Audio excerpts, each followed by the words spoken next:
आप सभी को नमस्कार। महत्वपूर्ण विषय है आज का मॉक ड्रिल। सरकार के द्वारा कल देश के सभी राज्यों में मॉक ड्रिल करने के निर्देश दिए गए हैं। इसी संदर्भ में न्यूक्लियर अटैक परमाणु हमले की स्थिति में जान और स्वास्थ्य की सुरक्षा के लिए त्वरित और सही कदम उठाना अत्यंत आवश्यक है। यहाँ कुछ महत्वपूर्ण प्रिकॉशन दिए गए हैं जो आपकी और आपके परिवार की सुरक्षा सुनिश्चित करने में मदद कर सकते हैं। तो पहली बात मैं बताना चाहूँगी आपको, न्यूक्लियर अटैक के दौरान क्या करना है। हम सभी को तुरंत सुरक्षित स्थान पर जाएं।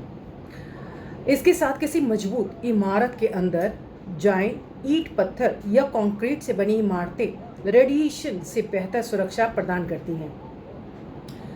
खिड़कियों की बात करें तो उनसे दूर रहें। खिड़कियों से दूर रहना ब्लास्ट वेव और कांच के टुकड़ों से बचाव करता है। अगली सुरक्षा है अंदर जाकर कहीं शरण लेना। किसी शेल्टरिंग प्लेस तुरंत अंदर जाएं। जितनी जल्दी हो सके किसी इमारत के अंदर चले जाएं।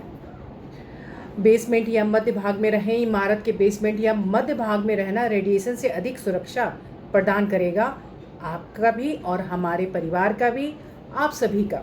कम से कम 24 घंटे तक अंदर रहें। रेडियो एक्टिव फॉलआउट के प्रभाव को कम करने के लिए कम से कम 24 घंटे तक अंदर रहना पड़ेगा और रहना चाहिए। तीसरी बात, रेडिएशन से बचाव के उपाय मैं आप सभी से शेयर कर रही हूँ। कपड़े बदलें और स्नान करें। घर आते ही यदि आप बाहर से आए हैं तो अंदर आने के बाद तुरंत अपने कपड़े बदलें और बिना कंडीशनर के स्नान करें, मतलब किसी तरह का साबुन और केमिकल के बिना स्नान करें। संक्रमित कपड़ों को किसी प्लास्टिक के बैग में सील करके दूसरों से दूर रखें। आँख, नाक और मुंह को छूने से बचें। रेडिएशन के संपर्क से बचने के लिए अपने चेहरे को छूने से बचें। इसके साथ साथ नेक्स्ट मतलब सुरक्षा के लिए मैं बताना चाहूँगी, ये सूचना और संचार की बात बता रही हूँ आपको। रेडियो या विश्वसनीय स्रोतों से अपडेट प्राप्त करते रहें आप। सरकारी निर्देशों और आपातकालीन सूचनाओं के लिए बैटरी से चलने वाले रेडियो या अन्य विश्वसनीय स्रोतों का उपयोग करें। इंटरनेट और मोबाइल नेटवर्क पर निर्भर ना रहें। आपातकालीन स्थिति में ये सेवाएं बाधित हो सकती हैं। पहले से तैयारी कैसे करनी है आपको, आइए हम थोड़ी सी डिटेल आपको देती हूँ। आपातकालीन किट तैयार करें जिसमें कम से कम 2 सप्ताह का नॉन पेरिसेबल भोजन, प्रति व्यक्ति प्राप्त दिन 1 गैलन पानी, फ्लैश लाइट, बैटरियाँ, प्राथमिक चिकित्सा किट और आवश्यक दवाएं शामिल हो। जिसमें परिवार के लिए आपातकालीन योजना बनाएं। अपने अपने घरों में सुरक्षित स्थानों की पहचान करें, बैठक बिंदु निर्धारित करें और संचार के वैकल्पिक तरीके से योजना बनाएं। और क्या नहीं करना चाहिए इन दिनों आपको, बाहर ना निकलें जब तक आधिकारिक रूप से सुरक्षित घोषित ना किया जाए, तब तक बाहर ना निकलें।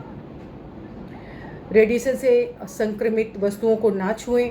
संक्रमित वस्तुओं को छूने से बचें और उन्हें सुरक्षित रूप से निपटाएं। ऐसे तो अफवाहों पर विश्वास ना करें तो ज़्यादा बेहतर होगा। सिर्फ आधिकारिक स्रोतों से प्राप्त जानकारी पर भरोसा करें आप, और सबसे पहले खुद पे भरोसा करें। और इस पे भरोसा जरूर करना चाहिए। जैसे कि स्विट्जरलैंड जैसे देशों में अपने नागरिकों के लिए व्यापक बंकर सिस्टम विकसित किए गए हैं वहाँ पे, लेकिन भारत में ऐसी व्यवस्था थोड़ी सी सीमित है। इसलिए व्यक्तिगत स्तर पर तैयारी और सतर्कता अत्यंत महत्वपूर्ण है। तो आइए हम और आप मिलकर हम अपने देश के रक्षा के लिए हम एक दूसरे का साथ दें और उनके हर कार्य को करने में किसी तरह की बाधित हम लोग ना बने। धन्यवाद। जय हिंद, जय भारत।